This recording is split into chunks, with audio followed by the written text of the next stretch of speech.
Welcome, listeners, to today's episode of the Black Business Roundtable. I am your host, Doug Blacksher, broadcasting to you live from the city of Diversity, Oakland, California. Audience, believe me when I say to you we're going to light it up today. The receipts are real. Check out the September 8th, 2021, The Washington Post article by Mr. David Weigel. The headlines read, former California DA, the hotline is hot already.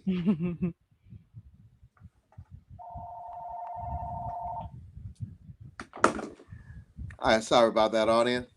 The Washington Post article by Mr. David Weigel. The headlines read, former California DA candidate alleges incumbent office illegally coordinated with Super PAC. Stay tuned as we have guests directly linked and others soon may be hearing clink, clink.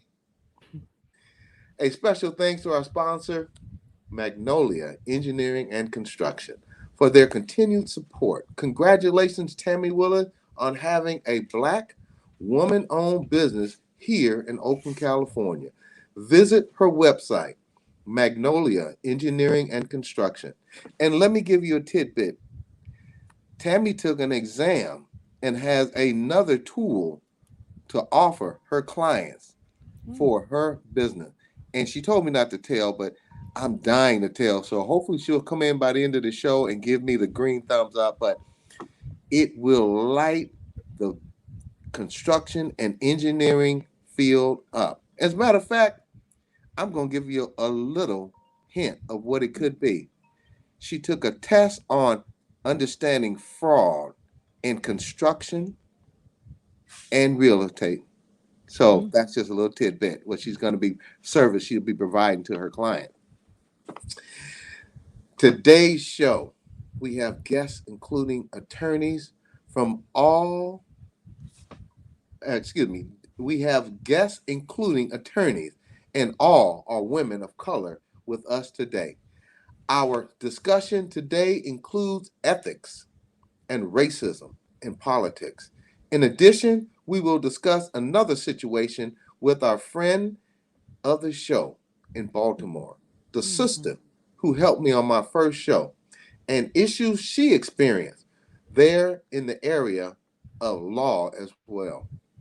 Our guests today include our weekly check-in with my sister, my friend, my colleague, Dr. Ashley Coleman, Doctor of Psychology, Department Chair, Assistant Professor of Psychology at University of the West. I look forward to our weekly Therapeutic Thursday. Welcome, Dr. Ashley. Thanks, Doug. All the way from Baltimore, we have Tamara Brown. Now let me lay her stats out for you to our audience. She is a U.S. Army intelligence veteran. She earned a Bachelor of Science degree in Information System Management and is a graduate of the University of the District of Columbia. David A. Clark School of Law, earning the Distinguished Dean's Cup and the Edgar Kahn Award for Advocacy and Community Service. As a law student, Ms. Brown served as a legislative intern in the office of the late Honorable Congressman Elijah Cummings. Welcome back, my sister, my colleague, and one of the hosts of Sister Biz, which airs every Wednesday night at 6 o'clock. We welcome you, my sister Tamara Brown. Discussing ethics today is attorney Janani Ramachandra, Esquire, a friend of the show and a social justice attorney and community activist. She has earned a degree from Stanford University and the UC Berkeley School of Law and has served on the Oakland Public Ethics Committee and presently on the California Commission on Asian Pacific Islander American Affairs. Now, let me back up a little bit. We're going to need her insight on public ethics. We welcome you back, Janani Ramachandran. For the first time on our show today is my friend, my sister, attorney Pamela Price. Now, I got to give her the drum rolls, please. Pamela is a graduate of Yale College and UC Berkeley Law School and a survivor of the Ohio Juvenile Justice and Foster Care System. This sister, Pamela Price's career spanned fighting for justice on behalf of women workers, low-income people, communities of color, and winning a case before the United States Supreme Court.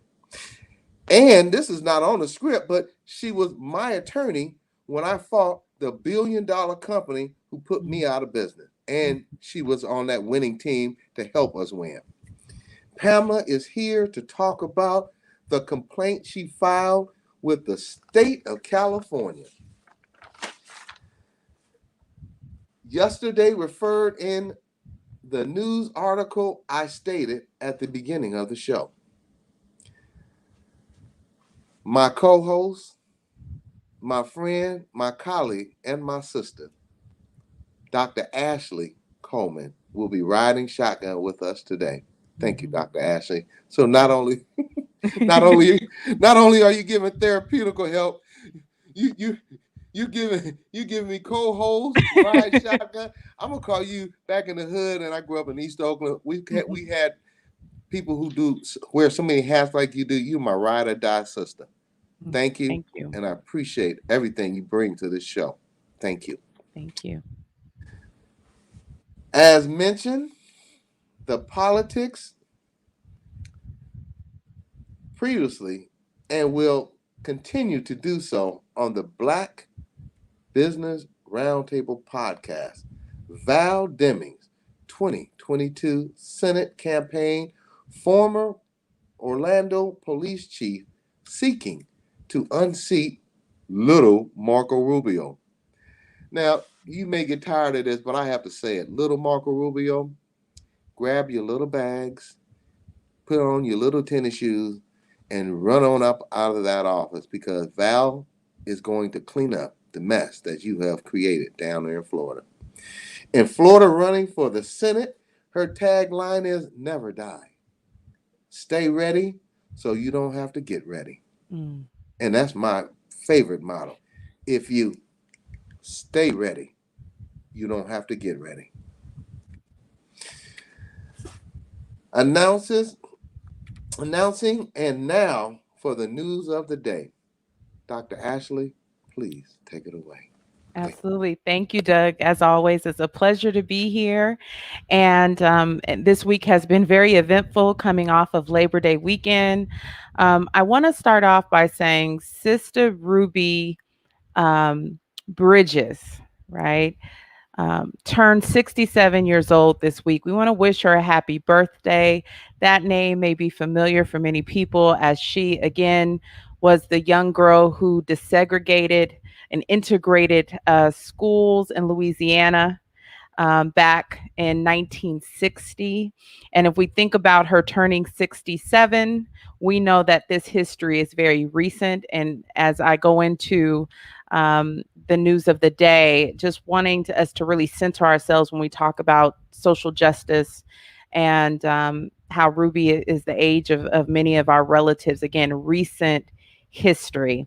So on this day, September 9th, 1957, in Nashville, we actually had an attack on Black 6-year-olds who were attacked by white members of a church. And these 6-year-olds were actually were attempting to integrate an elementary school, and they were met with sticks of dynamite. So 100 sticks of dynamite were thrown into Hattie Cotton Elementary School and exploded.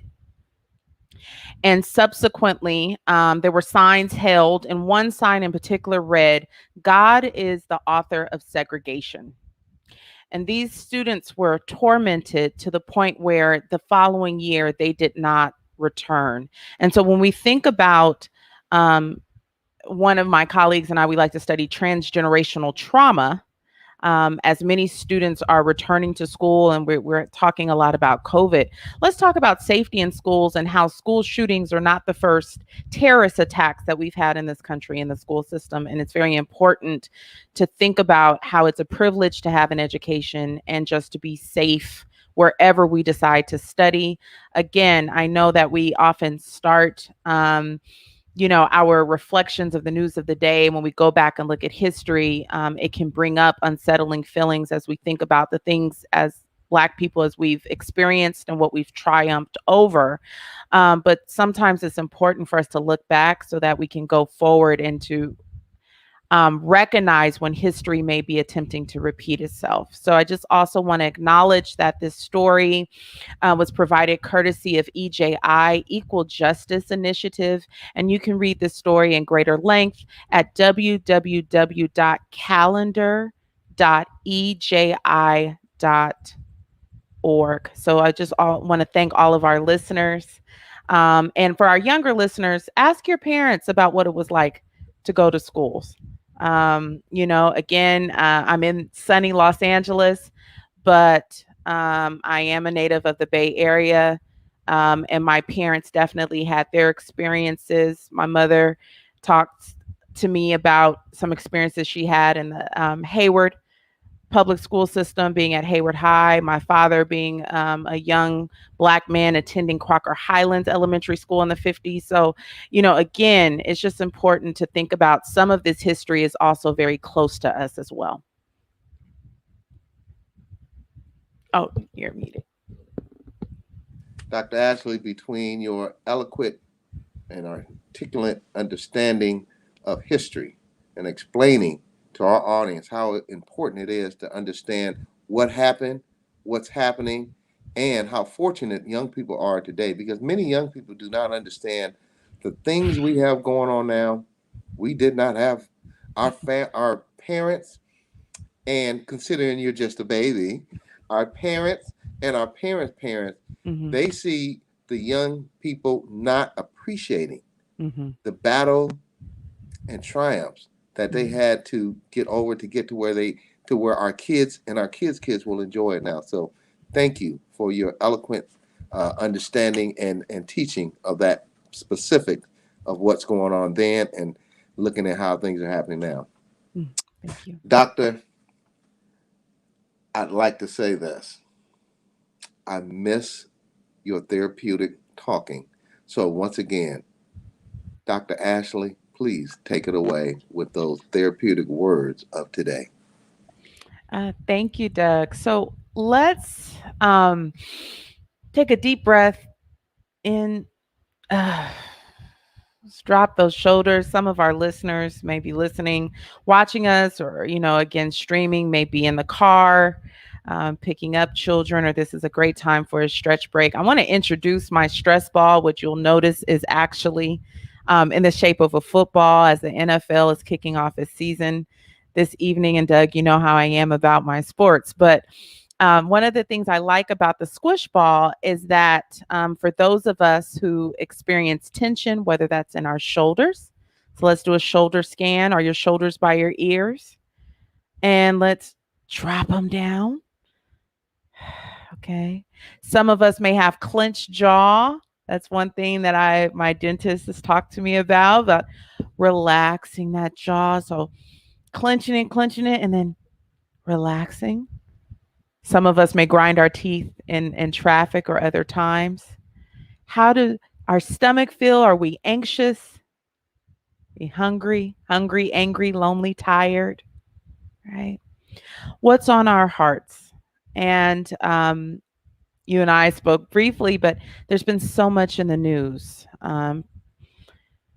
And, so when we think about what's coming at us, again, if we talk about the national news, President Biden speaking about his sixth pronged plan for increasing vaccinations and his response to COVID-19, that can bring up questions. One of the things that President Biden spoke about, which actually brought up a lot of reflection in me and then some conversation with some peers, is that for businesses with over 100 employees, that he's recommending mandatory vaccinations.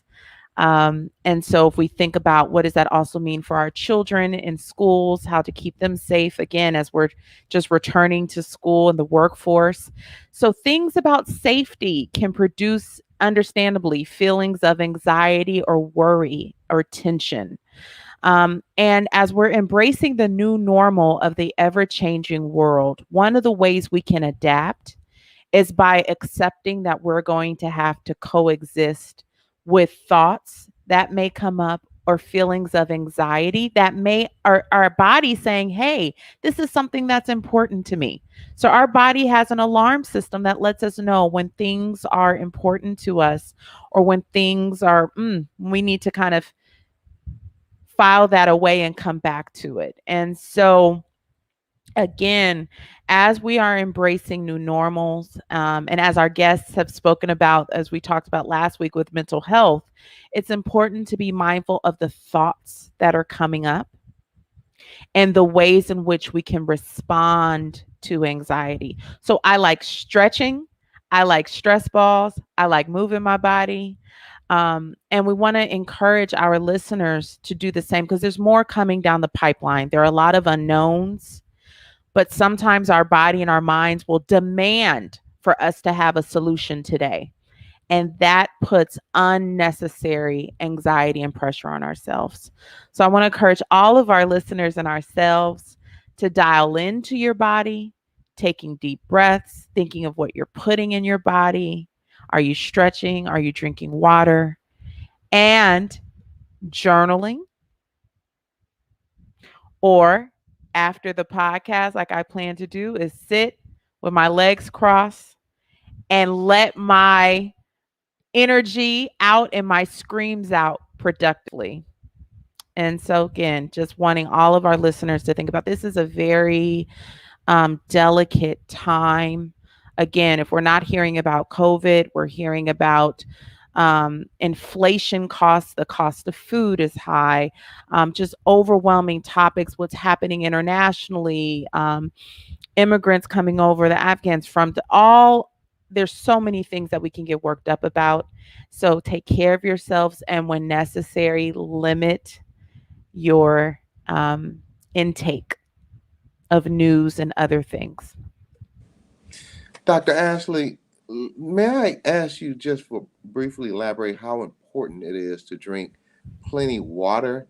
Because I myself find myself drinking plenty of alcohol when I get too stressed out, but the water can do much better, much greater things for our body instead of getting an alcohol. Can you just elaborate on that briefly, please?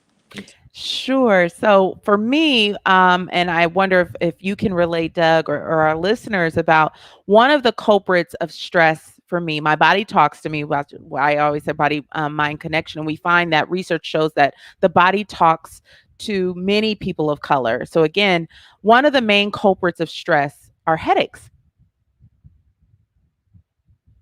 Headaches and migraines. Again, as a disclaimer, we want to recommend all of our listeners to, again, if you're having symptoms, to check in with your doctor to get checked out for migraines and stress. We know there can be other causes of migraines, but headaches can be largely caused by stress. And so water, not only is it replenishing to the body, but it can help reduce headaches that can be caused by dehydration.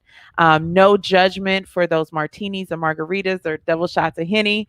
However, especially with the heat waves happening, we want to make sure, again, just getting that water in and checking in with your doctor about the recommended intake of that. But I find that with hydration is less headaches, and with less headaches really frees us up to really engage in problem solving. right? And really think of when our emotions are too high and when we're hungry, angry, lonely, tired, our decision making can become very tunnel vision and we won't always see the fuller picture. So water, we need that. Oh, Doug, you're finished. Thank you for elaborating on that because after listening to you say that several times, I start drinking more water. I feel better. My skin looks better, Mm-hmm. and I don't get hangovers, but I'm sure not to get a hangover drinking water. So thank you, Dr. Ashley, and we appreciate what you bring to this show. Thank you. Well, we would like to welcome our next guest. And I don't know if she's backstage or not. Oh, my sister. There she Girl, goes. you have me wanting to start dancing. Let us introduce a friend, a colleague, and another sister of mine. My Christmas list I'm gonna spend a lot of money on Christmas gift this year because my family's getting bigger and I haven't had any kids. Oh, I like that. Well, I'm gonna just tell you something tomorrow. Briefly, I should be in the Baltimore area in the next 4 to 8 weeks. I've talked to my dentist, and I'm setting that up now. So we will be having dinner with your husband and and we're gonna have a ball. So and also be ready for next year when we go to Paris. Do not, or excuse me, Lyon, France. Thank you. I've been practicing my French. Let's welcome our guest, my sister, my friend, my colleague, Tamara Brown of Baltimore. Welcome, Tamara Brown, from the Donnie Glover YouTube channel family. Hi. Dr. Ashley, I am a gentleman and a scholar, and my mother didn't raise me in a barn. Please ask our special guest and our friend and our sister the first question. This is going to lead the show off into lighting it up today. Thank you, Doug. Hi, Tamara. So happy to have you here. Knowing how much of a heavy hitter you are, the very first question is, can you tell us a little bit about your background? And I just want to send you some DC love, some Howard UDC love. But can you tell us a little bit about your background, please? Hi, good evening. Well, so I'm rocking Morehouse tonight. All I'm here with my right. son. I'm in Georgia, so Oh, proud Morehouse mom. But thank you all for having me, Doug. Thanks for bringing me on to talk about some very important issues that I tend to talk about. Nicole and I talk about on our show. But we see that synergy between the two cities, so it's really great to be on the show. My name is Tamara Brown, and I do live in Baltimore currently. And my background is first I always give accolades to my heritage. My parents are from Panama. So that's why we say Tamara. That Spanish speaking beautiful country. My family immigrated there, working on the Panama Canal. So it's just from Barbados and Jamaica. So that's how you end up with Spanish folks that look like me. And so I'm really, really proud of my heritage, and I wanted to start there. So my father joined the military. That's how we got our citizenship. They had a lot of Panamanians and Puerto Ricans were doing that during those times. Traveled the world, lived in Germany, a lot of time in Europe. Spent a lot of time growing up in Europe. So yeah, I did attend Virginia State University, and I wanted to be an architect initially. And so in the 90s, a Black woman wanting to be an architect, I remember looking for an internship, and I just could not even find one. I'm like, I'm not even asking to get paid. Wow. How can I not get an internship? So I kind of just gave up on that. I did join the military. I was in military intelligence, got my top secret security clearance, did some work there. And then I started a lot of defense contracting. I had a son. So, I started, doing that in DC, working for a lot of the intelligence agencies.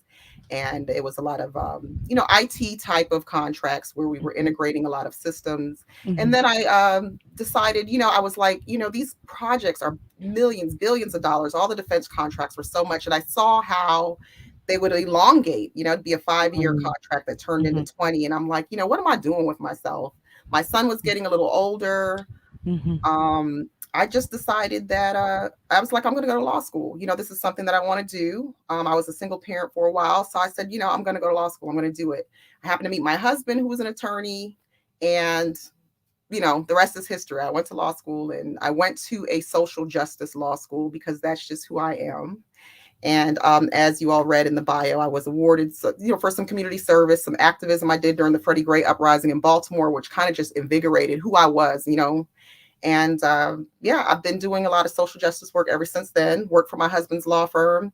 And then I started working for Baltimore City Law Department, where I managed the office that ensured that minority businesses, the business goals were set for contracts, and that they were, they were monitored, and we certified minority and women-owned businesses. So that's a little bit about me.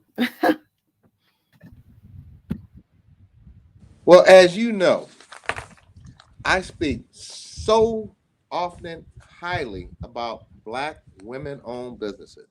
And I say that from a perspective of a person who was a Black contractor who, in general construction and building, I haven't seen women of color involved such that they are today. So your background is going to play huge today.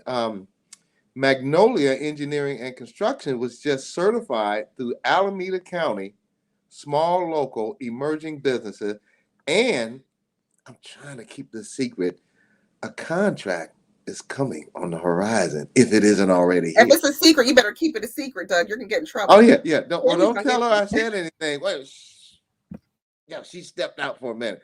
But I am so excited for her because this is one of, and I tell a lot of Black owned businesses that when they first start, if they don't see a contract within first 5 days, 10 days, 30, they get discouraged. And she's been doing projects, smaller projects, and at some time, when is the big money coming in? She never said that. She was patient, persistent, and making sure all the T's were crossed and the I's are dotted. And let me tell you, all you sisters out there who are listening in the audience today, it is your time. They're looking for you. But don't bite off more than you can chew. Take little pieces and then take the big bite. Let me ask my sister a question. And this is, I know I'm very familiar with what I'm going to ask you because I was terminated from UPS. I was terminated from Cisco. I was put out of business by Clark Construction, a $1 billion company, and bullied by some counties in the local area. So I have to ask you this, and then I'm gonna ask Dr. Ashley to chime in on the mental effect, and that's what it is. That's what it is. The mental effect. You were terminated from a position that you were excelling at. And when our audience hears the reason, I think they just, as I will, be completely appalled. Thank you, because listening to you, you should have been promoted to administrator of the city, but I'll let you take it away. Thank you, my sister Mara. Thank you, Doug. So, actually, I don't know. I still don't know to this day why I was terminated. It will be a year on sometime this month. It's been almost a year. I honestly can't confirm and tell you. Maryland is an at-will state. And so they use that excuse when you're in certain positions at certain levels, it's at will. I wasn't a union employee with the city, so it was a little easier to terminate me. I can tell you that I was brought on by Andre Davis, who was a Court of Appeals judge, very brilliant, amazing person. I was brought on to do a job, and I remember always asking him, are you sure you want me to do this? Because in Baltimore City, the code, it's written in a code what you're supposed to do in that office. So I'm like, I have the easiest job in the world.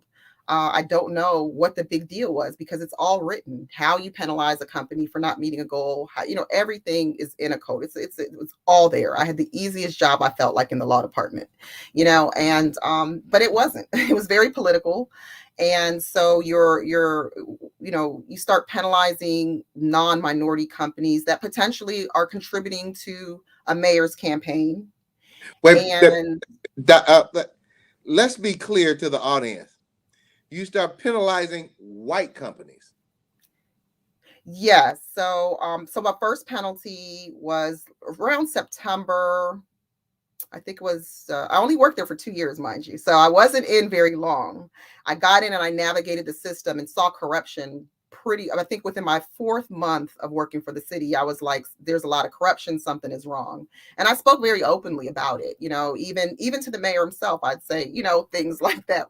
So I just was very honest about the corruption I was seeing and trying to fix it. So I worked a lot. I would send a lot of things to the inspector general for the city, because what our office did is we saw every contract, over $50,000. And then the ones below 50,000, the office was supposed to have some hand in, and we did it. So following the rules, I just started notating everything we're not doing and how we can do it better, and actually had a plan in place to effectuate that change. So when I did penalize a company, it was a white-owned company, for discrimination that I calling a Black man the N-word in a city facility and then not utilizing him when you're supposed to use him.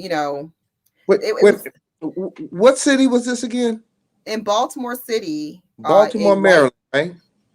And the white you're right in the middle of downtown in a government building, and is a status meeting, was a construction contract, and you're using those terms. But it wasn't just for the terms, because I couldn't find proof of that. It happened before I even worked for the city. But I noticed that they were not using that minority-owned company at all, or they were supposed to be using them as a subcontractor. And I see Kamal said that he'd like for us to discuss the importance of scrutinizing subcontracts that are furnished by primes. And it is important to scrutinize it, because they, the city had, like, you can't win a contract. Most jurisdictions that have this legislation in place, you can't win a contract when you're still using a minority-owned subcontractor. Unfortunately, most places only focus on subcontracting and not prime, but we'll get to that later. So when you have a subcontractor, you're not paying them or utilizing them, but you won the contract saying I was going to utilize them for 10, 20, or 30% of the total contract, it's a breach of contract. So essentially, the rule was written so that we could penalize for that. And I went through that process and penalized the business. And, the process I went through to do it, it was incredible. It took a long time. I started to see opinions of people and some kind of became kind of combative with some agencies, but it was done. And it was strange to me, because the office had been in practice for about at least 40 years. That law has been in place. They've had many people before me, much older, much more experienced. And the Baltimore Sun, a major newspaper in the city, wrote about it, because it was considered unprecedented that I did what I did. And I couldn't believe it. I'm like, how can this be unprecedented? Here I am, the new kid on the block, really knew nothing about any of this, and just learned it and went into it with no fear and did what I was supposed to do, because I felt, that's what I'm a public servant and I'm there to serve. I have to do my job regardless of who didn't like it. And a lot of people didn't like it. So, I made a big stink about the COVID spending when the city started buying emergency things for COVID. PPP and all PPE or PPPs. Yeah. They were not using minority businesses, so all of that kind of was winding up. I penalized another company, and where they couldn't bid for a city contract for 2 years because there was some fraud on their contract with the woman-owned business. It was a mess. The office was a mess. There's no technology supporting the office. I was pushing for that. So in the 2 years I was there, I really tried to push for change. If you were to ever go online, the Baltimore City Board of Estimates is the spending board, and every week they had a meeting, and then our budget hearings. And you would always see people talking about she's doing great work. Any hearings I had with city council, everyone was just so impressed with what I was doing. So you can imagine the shock when I was asked I was terminated. So it was pretty shocking for me. I think they were looking for reasons to terminate me. It was a change of an administration. A new administration was coming in 2 to 3 months. And they just couldn't take that risk to have me there, I guess. I really wish I knew. I stood up for a colleague, and they kind of maybe used that, but it never was documented. So I don't know why I was terminated. May I interject, because I've been terminated quite a few times, sued to protect my reputation. And I want to say that, let me tell you, sister, today, if you notice, I have my bodyguard suit on. I got the black and white tie, the black shirt, the black coat, and I got a black hat. I just have it in the other room. I stand here, and I want our audience to hear. I stand here as my sister's keeper, all of you, because I know what it feels like to be terminated. I know what it feels like to go home and tell your child, hey, I couldn't make it to your ball games. I had to work every Saturday and Sunday, couldn't go to church with you, couldn't go to the park because I was working for a white corporation, and they were all white. All companies that fired me, that they were white. How you have to go home and explain to your child that daddy doesn't have a job anymore after working 100+ hours a week and could not have a life with my child, with my, at that time, wife. So I want to let you know, sister, I feel your pain, and this suit is to let you know you got a bodyguard right now on the West Coast, and I will be on the East Coast. So finish up, but I just wanted to let you know, I don't tell people often, so I want everyone to keep this a secret, but I cried. The first time I got fired, the second time I got fired, and the third time when my business was taken away, and the other times when I was terminated because I wouldn't fire a black person because the white company did not like them and thought they didn't fit in, or whatever the excuse was. So, sister, I look you in your eyes and say, I'm proud of you. Anybody can, yes, sir, boss, how you doing? I'm happy. I do what you do. It takes a real strong person to pull themselves up by the collar and say, hey, they fired me not because of me, but because of what they stand for and their lack of ethics. So I'm sorry I had to put that out there, but you and I have had conversations about that. And when I was in my mom's basement for 3 years and my mom and dad's basement for 4 years fighting the other company, it's embarrassing. It is embarrassing. People, why are you back at your parents' home? Didn't you work at that big company? And the biggest thing I'm going to say, and I'm going to let you finish it because I have to say that, when you go through those legal cases and you look at, because when you're at working for in a union company, you see what the other, everyone makes the same amount of money because it's a union job. But every time I sued those companies and I saw what they paid those white counterparts, it was 30 to 50% more than what they paid me. And I used to wonder, how these white guys have boats and summer homes and new cars, and the wife doesn't have to work? Because they pay them more than they pay you, and they don't show you, because they helped me. I don't know if they did you like this, but they used to give me a sealed envelope, and the white guys would never tell me how much they made. So I had to put that out there. Go ahead. I'm sorry. Yeah, it's interesting you say that. So the interesting part for me is that I was never fired ever for any job I had. I was always excelled, always awarded, always hardworking. And like you were saying, I spent many hours working because my office was so understaffed. Weekends, sending emails 2, 3 o'clock in the morning, working 15-hour days. But my ethics were just they couldn't catch me on anything ethical, because if I worked 15 hours, I put in 10, just because I just wanted to make sure that I was on, the up and up. So, but it's interesting that it was a black woman and black women and men that fired me. So it wasn't an instance where I was fired by white people. It was an instance where black people trying to survive in the system and making sure they were okay had to get rid of me, and just didn't feel they owed me any explanation for all the hard work I'd done. Just got promoted. Because when I started off working for the city, I was actually an analyst, and I was promoted within 6 months to actually run the office. And then, I got an additional promotion thereafter. A monetary award I was awarded as like employee of the year type thing that they had. So in the law department, it's difficult to grasp. And I can tell you, I also cried. And many times when I was working those 15-hour days, it was tough on my marriage, but I knew what I was doing it for the people. And a lot of times I wanted to walk away because, I had it easy. I was working with my husband. I didn't have to go in at a certain time. But here I am, like, working all these hours now, but just the emotion I put into it, I knew I was helping people, because I'd get an email every now and then that say, thank you so much for what you've done. Nobody's ever cared. I feel there's hope. And when you put hope into your people, it does something to you. And so when I cried because, it was a Black woman that I initially looked up to. I cried because many times my husband told me at 2:00 in the morning, can you get off and come to bed? And I'm like, no, I got to do this. I got to make sure. And we grow up thinking, and my father always told me, don't submit anything with your name on it if you're not proud of it. Work hard. Hard work pays off. We hear that, we preach it still to this day. And I'm like, wait a minute.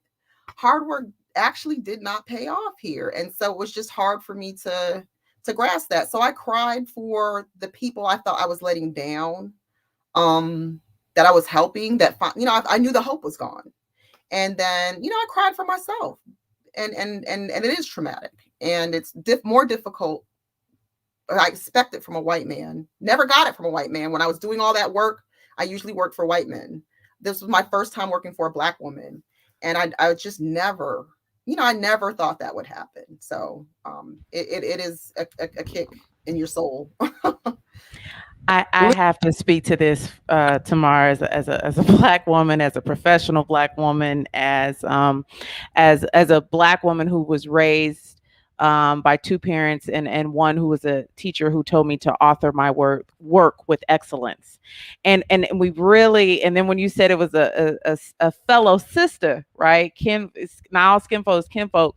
We have to, I really want to talk about this. There's something called the Superwoman Black schema. So first, before I say that, Tamara, you've pivoted, and I'm curious. One of my questions I'm gonna ask you is, how do you rebound? Because I heard you say, as a single mother, you decided to go to law school.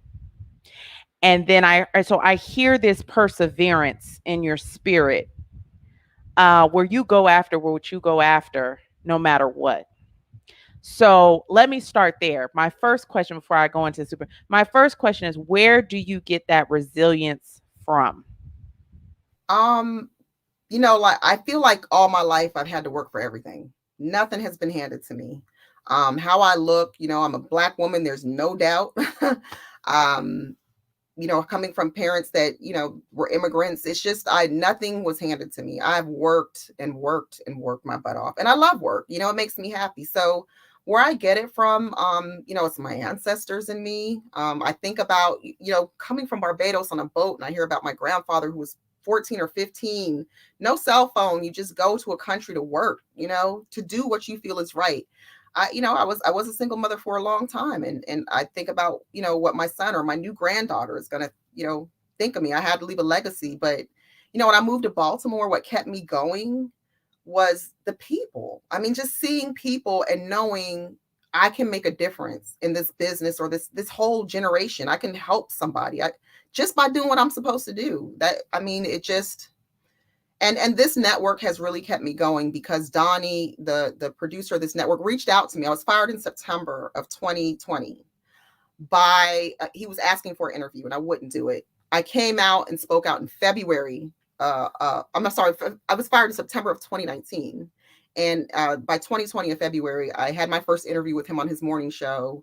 And it was therapeutic to speak out, because I had so much balled up inside of me. I mean, when I was told I was being terminated, they cut my email off that night, turned my cell phone off. I couldn't go back to my office to get my things out of my office. I was treated like a criminal. That really hurt, because I consider myself a huge whistleblower. I was making sure the criminals were being exposed, and then I was turned and treated like a criminal for just doing my job, and by a Black woman. So how I keep going is this network does help to speak out. Former employees usually don't speak out, but we're starting to get them to speak out on the corruption of the city. So that helps. it helps. Oh no, just real quick, Doug, we have you mentioned Donnie, and we have a quick, I just want to acknowledge him as our sponsors, and then Tamara, you are nailing it, and we just want to hear more of your story, but want to give a special thank you to Mr. Donnie Glover of blackusa.news and bemorenews.com, and be sure to tune in to Sister Biz with Nicole and Tamara on Wednesdays, and also Black USA Crypto News with our brother Kamal Hubbard on Fridays. Kamal, we see you in the comments. Learn more about Miss Tammy Willis, owner of Magnolia Engineering and Construction. Please visit her website, www.magnoliaengineeringandconstruction.com. We want to be a part of growing with our community of Oakland, and connect with Magnolia Engineering and Construction on all social media platforms.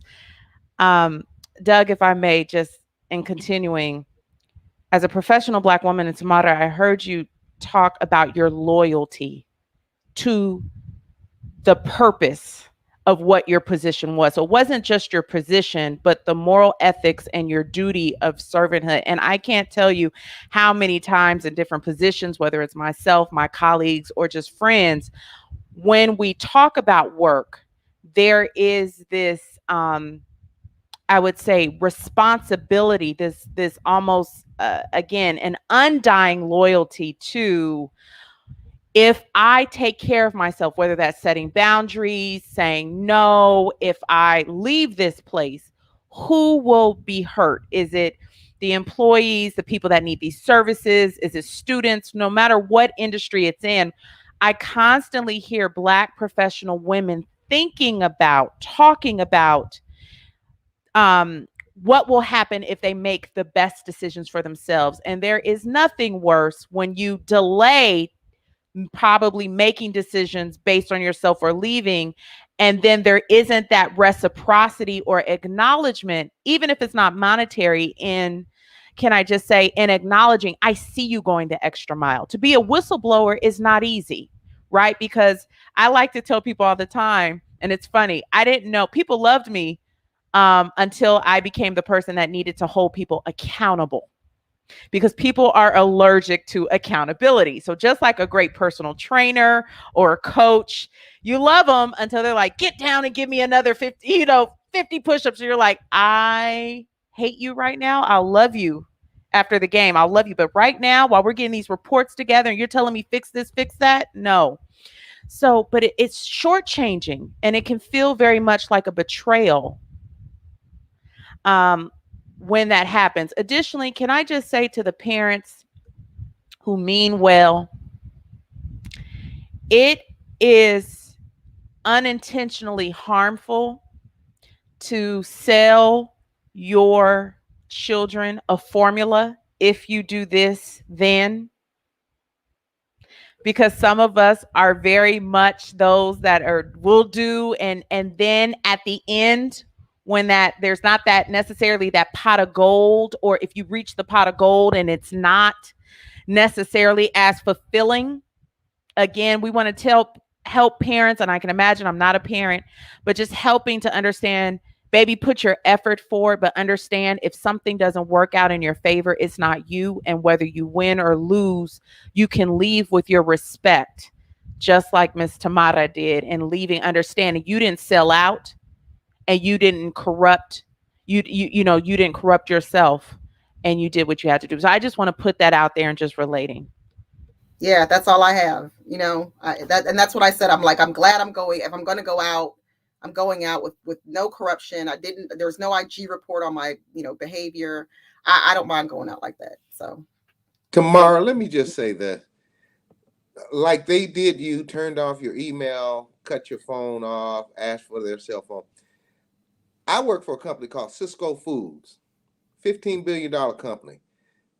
When I wouldn't fire another Black driver who they said didn't fit in, the next day, when I got into the office, they walked me out, in the Fremont Cisco warehouse was one of the biggest in the nation. They walked me out in the middle of the day with security guards on both sides of me with my box in my hand, through the offices, through the warehouse, And when I got to the gate, they said, we want your key, we want your card. And everybody was looking at me because I had just trained 168 commercial drivers to deliver food. The Cisco food company was number one in the United States. The Fremont office was the bottom of the bottom 10 when I left after training the 168 drivers by myself on Saturdays, Sundays, got DMV to open up. The point I'm making here is, girl, what does not kill you will strengthen you. And I see the strength in your face right now. I am so proud to know you, and thank you for sharing your story. I want to ask a couple more questions because I think I missed some on just before we went on give our sponsors and our Donnie Glover acknowledgement. And this may be redundant. Please give us your experience and examples of the inequities experienced by those you have represented. Okay, I know your next guest is on, so I'll be really brief. The whole intent of the office was to rectify the inequities of the past in contracting and government contracting. There's a lot of money in it. And so, the inequities I saw and the inequities that we worked on is, a prime contractor in construction paying their small woman-owned business a year late after they've been paid by the city. There was a rule where you have to pay them within 7 days of being paid. No one was monitoring it. That's an inequity because it's big white company that's doing all this underground work that can maintain not getting paid, but they've been paid and they're not paying you now. And when they do that and they're nickel and diming, they're telling you to redo your invoices, it just that's an inequity. The fact that we're not able to bid as prime contractors and construction, just not having the support. And of course, we don't have that generational wealth, and I know that white women are in the program because they're women-owned businesses, but they also had white fathers and they have white husbands.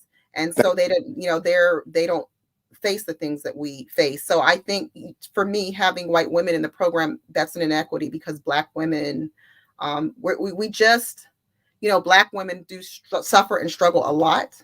And me as a Black woman, saying a Black woman harmed me in a professional capacity, and then the white man is harming me in a capacity. I'm not getting paid the same amount, as a white man. I'm working harder than a white, it's just, so from the level of the contracting and construction, there's plenty of inequities. And then just being a Black professional, it's a whole nother, it's more inequity. So it's all day. We're dealing with it all day.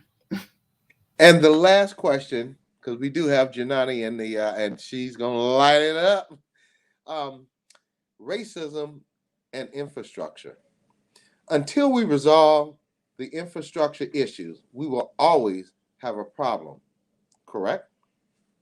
Yeah, that's correct. So yes, we can't solve the infrastructure issues. Our infrastructure issues are ignored because of the inequities. And when I think of infrastructure, I think of the Black community infrastructure, us supporting each other. They say to fix things at home first.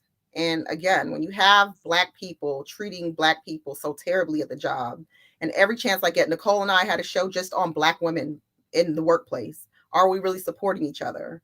And, we need to do, that's the infrastructure for me. We need some balance in our infrastructure before we can go out. We got to support each other. So, but yes, the imbalance in infrastructure in the Black community is atrocious. And, so speaking of infrastructure, you got infrastructure money coming, right, billions of dollars. And this is where people are going to get rich, but it's not going to be us because trillions of dollars. And it's going to be an imbalance. The COVID spending, all the pharmaceutical companies, they are making a lot of money, and we don't have pharmaceutical companies that we own, and so tomorrow, I will leave you all with that. Tomorrow, as always, my sister, my friend, my colleague, and in about a month and a half, you and your husband will be my dinner partners. I would like to say thank you for coming on and letting our audience, specifically Black women, know how challenging it is and how many challenges you had to overcome, and you're still moving forward. Dr. Ashley, would you like to leave our colleague, friend, and sister some words of advice before we move on to Janani? I just want to acknowledge how I really appreciate you sharing your story with us. Such a powerhouse, and the legacy that you are already planting is evident on your t-shirt. So sending your son some HBCU love, and just knowing that that infrastructure is solid, right? Still I rise. So we see you, Tamara. That's right. Thank you so much, you all. We will see you on Sister Biz with Tamara and Nicole every Wednesday night at 6 o'clock Eastern Standard Time. And at 7 Eastern Standard Time. Or 7. Yep. Okay, 7 Eastern Standard Time and 4 o'clock West Pacific Coast Time. That's right. Thank you, Tamara. Stay strong, sister. Love you. Okay, I'll be watching Janani. We love you, Janani, over here. We love you. Bye. Our next guest, we want to bring her on. Let's welcome back Janani Ramachandran, Esquire. Welcome, Janani.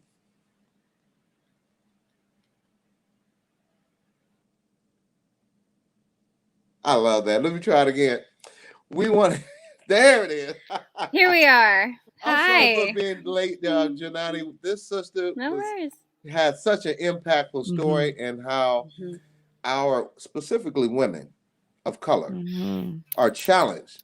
So we're going to get right into it. Dr. Ashley, can you go ahead and ask the first question to this sister who fought gallantly, and with the, we're going to light it up today, and our Public Ethics Commission person, Janani Ramachandran. Go ahead, take it away, Dr. Ashley. All right. Thank you, Doug. Janani. As always, it's a pleasure to have you on the show. I want to start off by just asking, can you tell us a little bit about your experience as a member of the Oakland Public Ethics Committee and your responsibilities? Yeah, so I served on the City of Oakland Public Ethics Commission. There are 7 commissioners.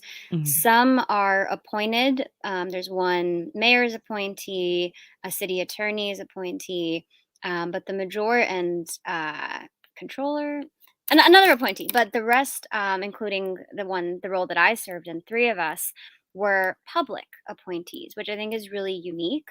A lot of times there's this perception that boards and commissions at the city and state level are just political favors, and they often are for the well-connected.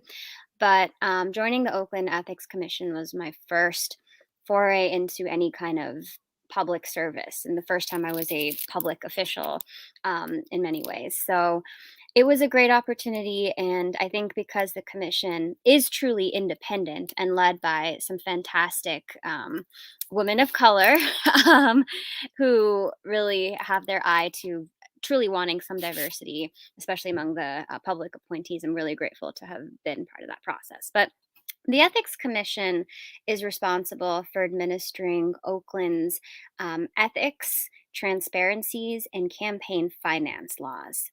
And it's a wide array of laws that basically make sure the core of the work is identifying and prosecuting cases of bribery and corruption, cases where there's lack of transparency, violations of the Brown Act, which is the procedure which government meetings and hearings have to abide to, but also the one the Public Records Request Act. So that means if a citizen asks for records from the police department or from building and planning or any other department and doesn't receive them, the Ethics Commission can be involved in mediation.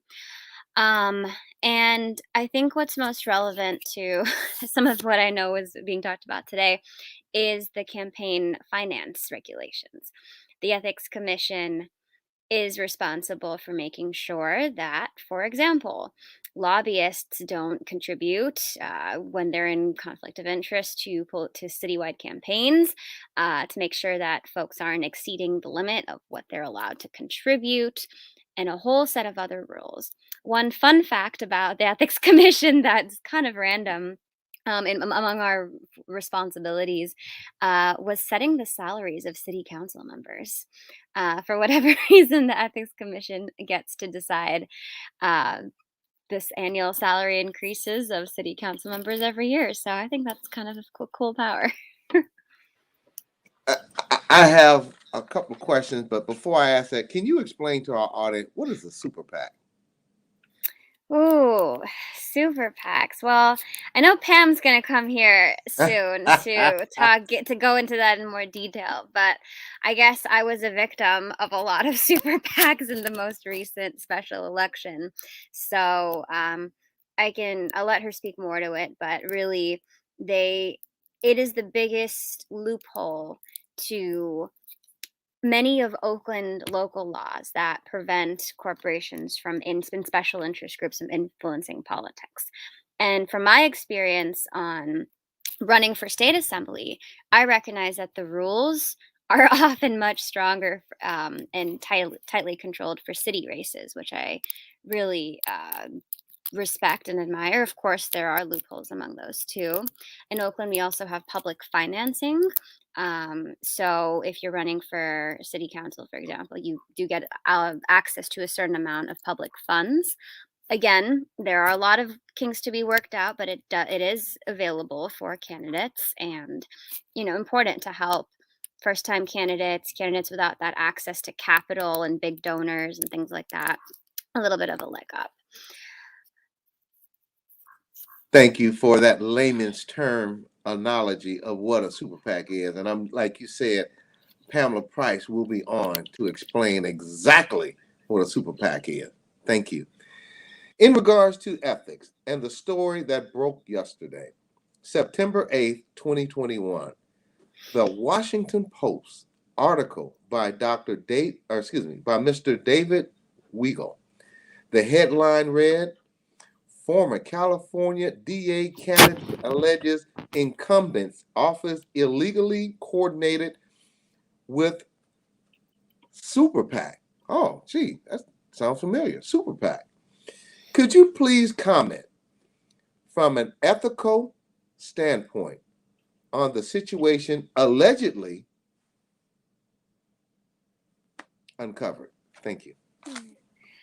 I think the core of this issue that's really important to understand and it happens all the time in local, county, state, and federal races, is the use of public resources for private gain.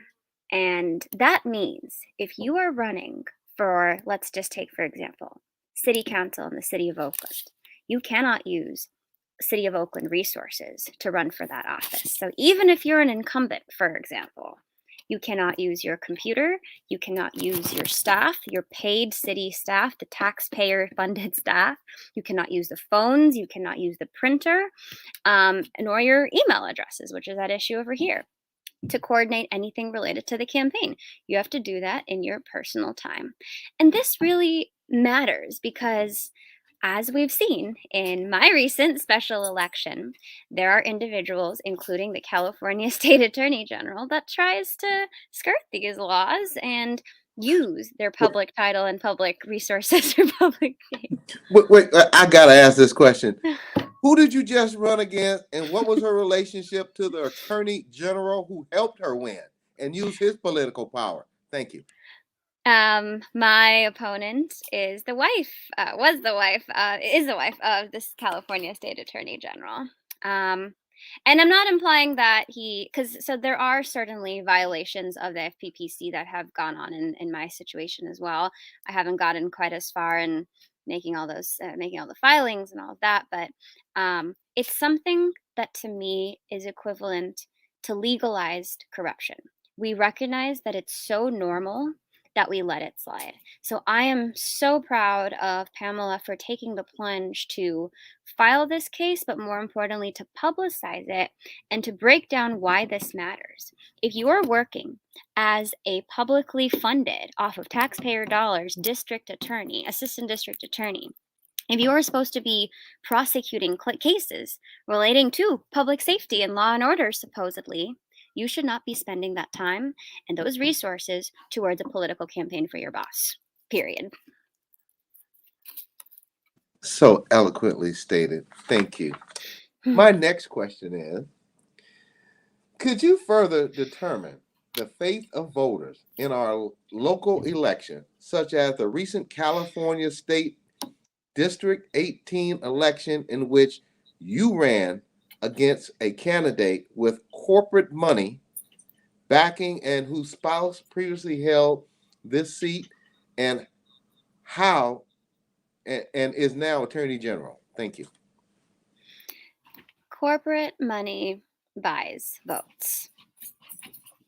People are influenced by television ads, by radio ads. Not everyone is able to do hours of research to understand each of the candidates.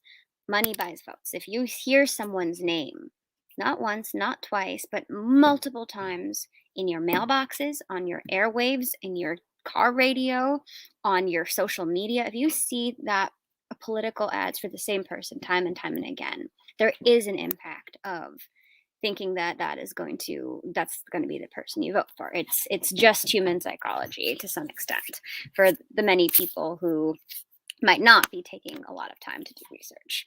So who funds those mailers? Going back to super PACs, there are many super PACs involved in funding those mailers and those very expensive TV ads.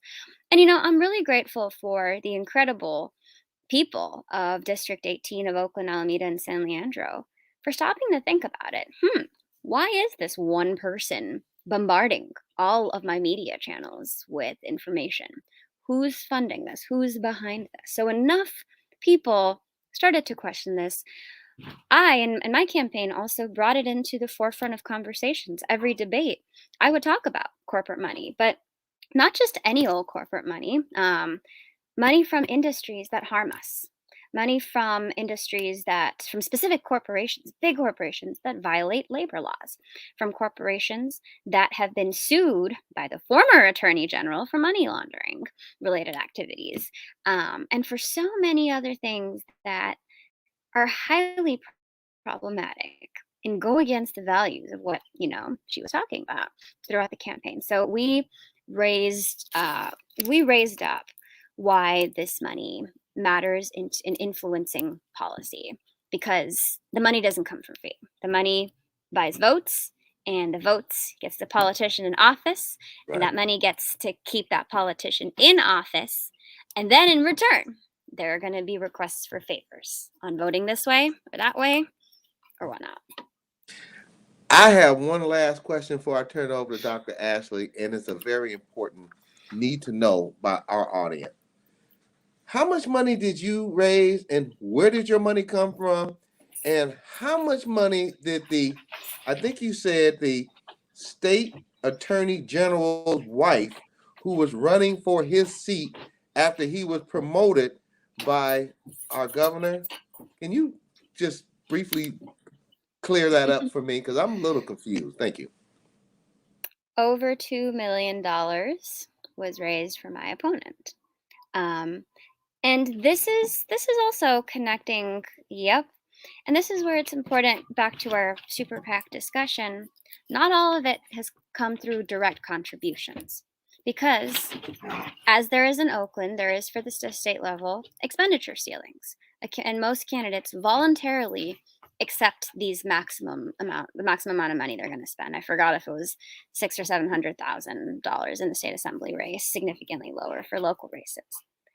But if a super PAC is doing an independent expenditure for you, if they are buying a billboard with your name on it, they're not coordinating with the campaign. They're doing that on their own. That's not counted as your expenditure.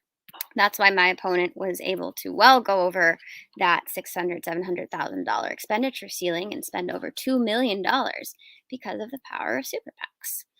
And many of these, many of the industries that fuel them, like I mentioned before, were the gambling industries, were police unions, were predatory payday lenders, were big pharma. Again, companies that violated labor laws. Not all of them made direct contributions, but many of them would fund money into these PACs that would then go into a candidate's campaign in some way or the other. And let me just point out really quickly that, a lot of people's excuse is, oh, you can't control what money comes through a super PAC. They're just doing that on their own. If you say you reject money from police unions, as my opponent originally did, that rejection should not be limited to direct contributions. It should include independent expenditures. Sure, the money might not be in your bank account to return, but we have fantastic Black women leaders like Javanka Beckles, who endorsed me in this race, current AC Transit director, former City of Richmond council member, also ran for state assembly and faced several $1 million thrown against her. We had some perilous situations, but towards the end, she found out, and some oil and gas corporations supported a PAC that supported her, and she publicly rejected it. And she asked them to divert those funds and do something else, but not pour it into your campaign. So it is important to mention that these funds can be denounced. If you say you're not accepting corporate money or police union money or whatnot, you can make sure that it doesn't come in.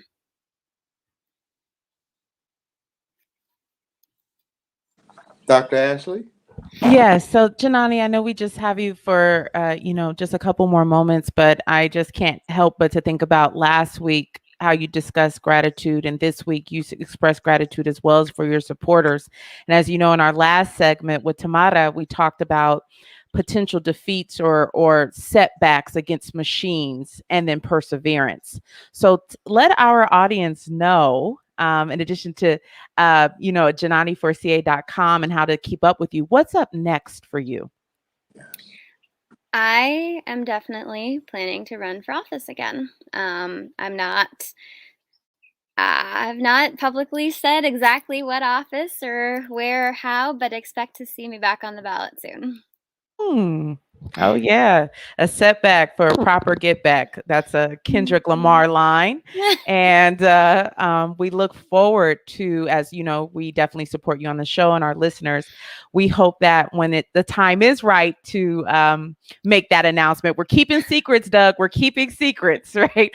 When that time can you come back and make that announcement with us? Absolutely, it'd be my honor. Awesome. Well, Janani, as always, thank you for your time.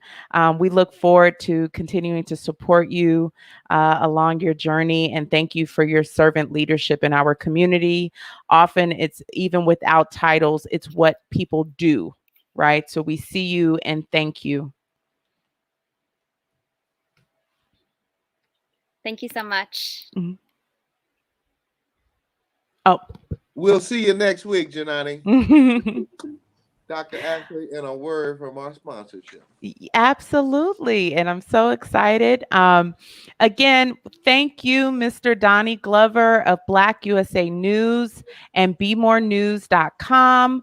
Be sure to tune in to Chapin Friends on Mondays, Party Marty Let's Talk on Tuesdays, and Magnolia Engineering and Construction. We want to always acknowledge them, whose vision is to further the presence of Black women in the construction and engineering industry through key partnerships and building contracts in the municipal government and transportation sectors. Back to you, Doug, for another powerhouse introduction. Well, this woman needs no introduction, whether it be here, the county, the state, or nationally. And also, she was my attorney that helped me win and bring me back home. Let's welcome for the first time to the Black Business Roundtable, attorney Pamela Price, Esquire. She is going to light it up and explain the complaint she filed yesterday, featured in the Washington Post, dated September 8th, 2021. Welcome, Pamela Price, Esquire. We are ready to hear you light it up. I'm going to put myself on mute. Thank you, Doug.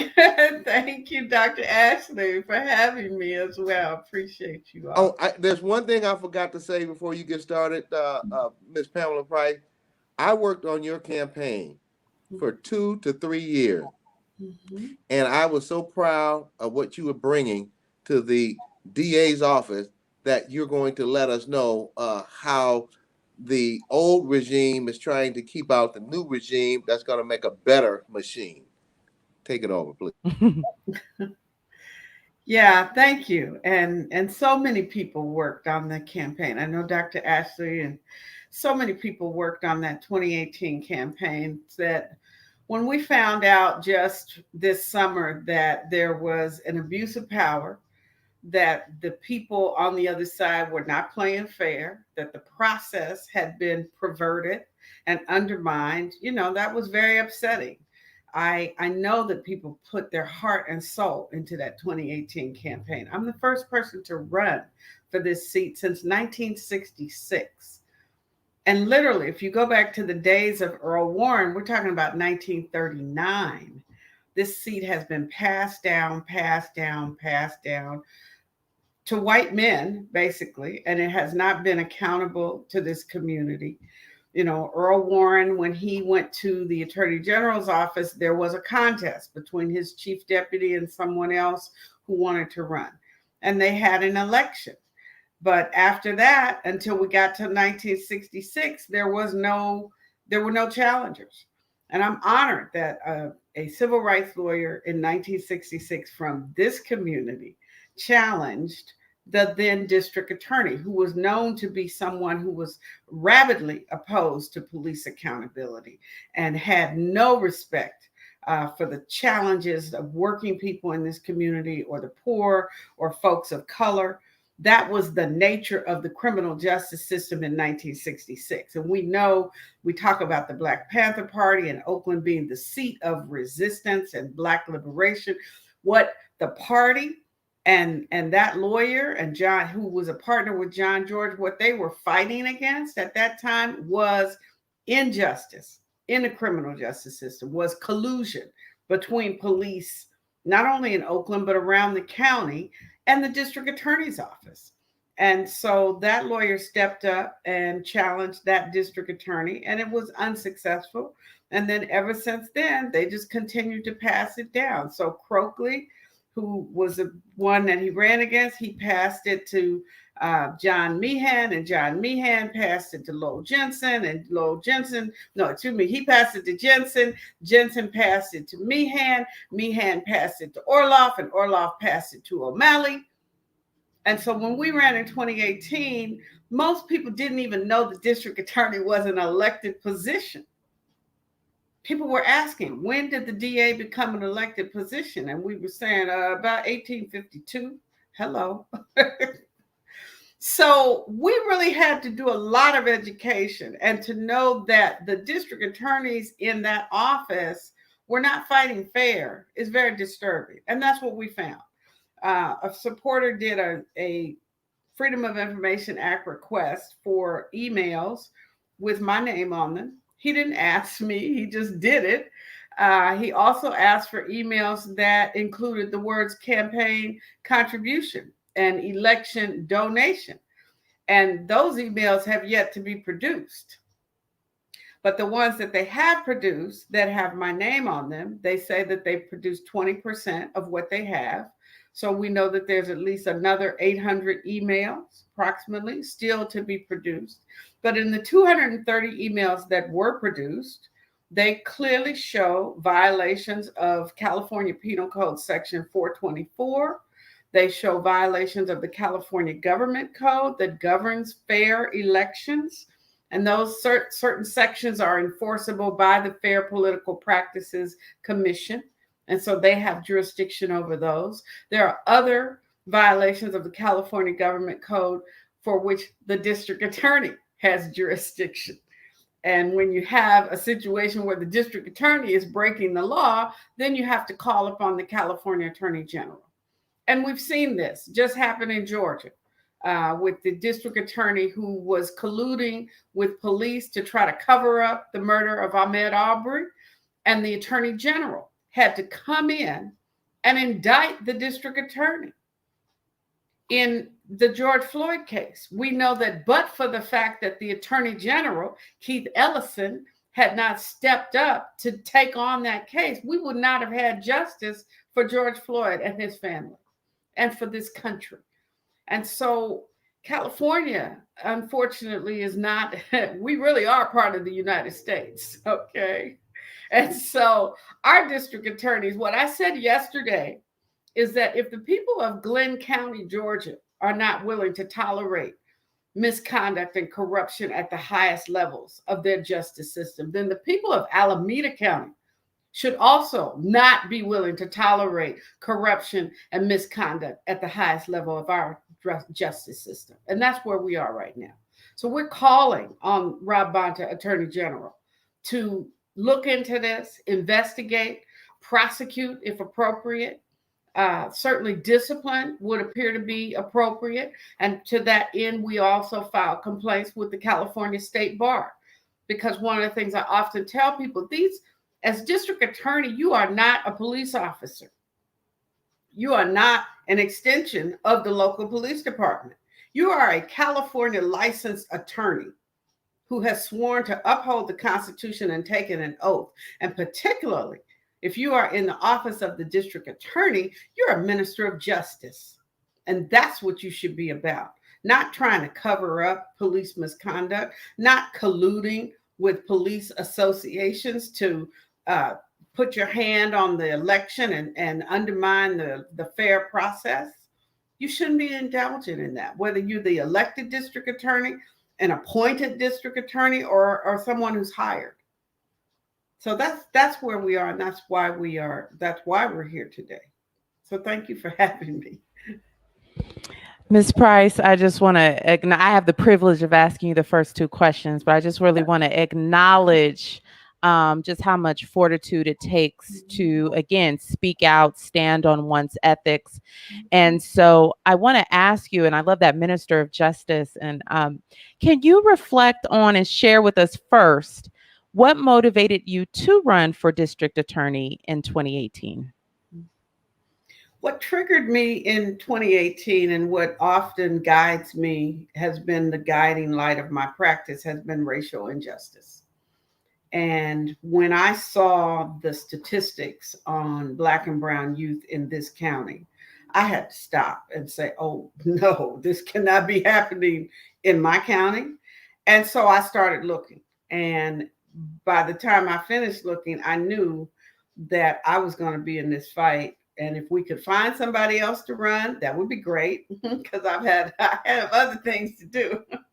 But if we couldn't find anybody else to run, I could no longer turn my back and say, well, I'm not the one to deal with this. And so that's really where I started in 2018. A young man challenged me to look at the racial disparities in our criminal justice system.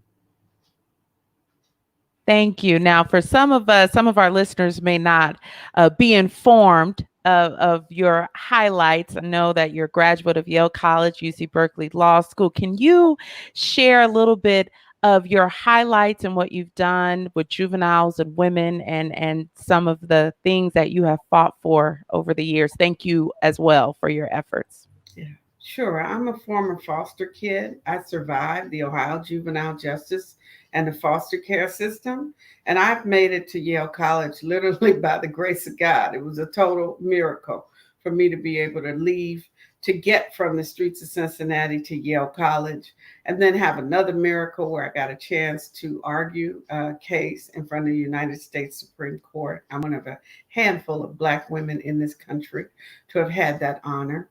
And I'm was really grateful that I was representing Abner Morgan, a Black man, in a racial harassment case from Hayward. And so I really have enjoyed a wonderful career representing everyday people. And I've done big cases like Abner Morgan's case and Deanna Freitag's case and Martha Burnt's case. I've done some big cases, and cases that lasted 10, 12, 13 years. Doug Blacksher's case. I've done cases that, nobody knows about, that maybe we settled, maybe we lost, but we fought the good fight. And so that's been the guiding light of my career, is that I'm so grateful for people like Doug Blacksher that will stand up for what's right, even when they're standing alone. That's so important to me. And as a lawyer who's been blessed to have a law degree, a great education, and a few brains on her little head. It's like I have to give back. I have to serve. And so that's been the journey of my life. Yeah. Wow. Yeah. I have to say this, ladies. This suit that I'm wearing, which is a bouncer bodyguard will protect a sister with his life suit. I am so proud I wore this today because I've been surrounded with some of the baddest sisters on this planet today.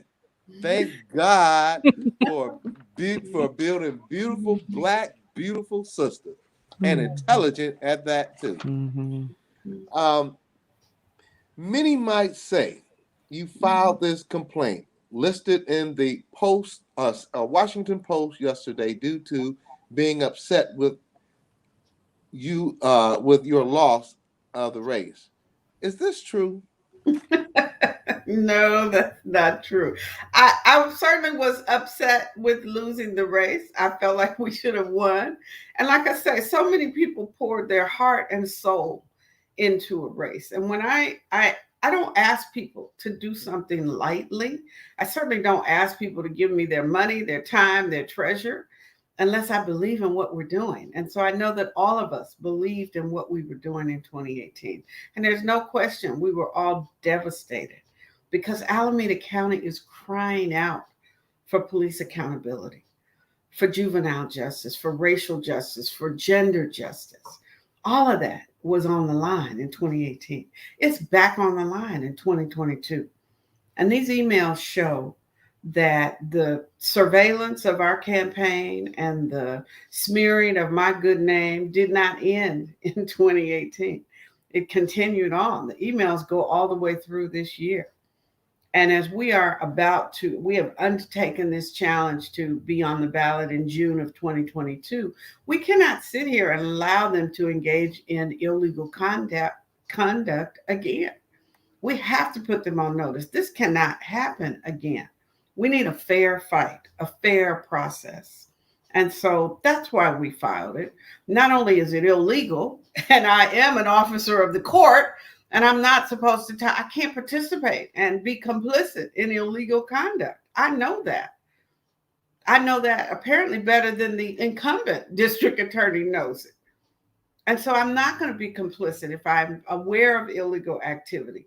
We considered this very carefully. I hired an elections attorney to tell me, is this as serious as I think it is? And he said, oh yeah, this is really, really serious. This does not happen anywhere else in the state of California. And he's been doing this work for 30 years. He's the past president of Political Attorneys Association. He is a heavy hitter in that field.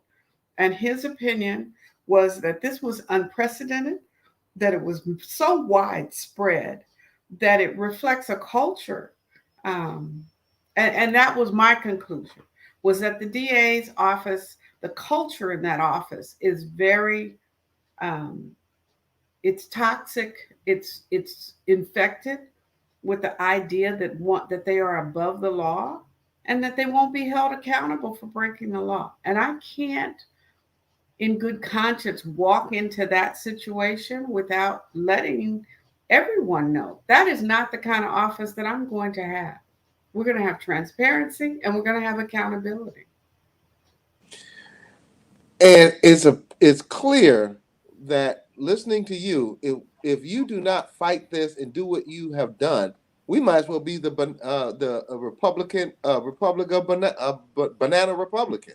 Would that be a fair statement? I think so. We cannot tolerate corruption and misconduct in high places and have one standard of justice for politicians and people in power and have a different standard of justice for everyday people. That's not the democracy that any of us should ascribe to or believe that we want to live in. It's easy for me to shoot questions off because I worked with you for over 3 years on the campaign. So let me be clear so that our audience know what a dangerous situation, and that's another reason why I wore my bodyguard outfit on today, is that when you were running, did you receive threats on your life? I did. And you know, there's a little bit of that starting up now. You know, Frederick Douglass said power concedes nothing without a demand.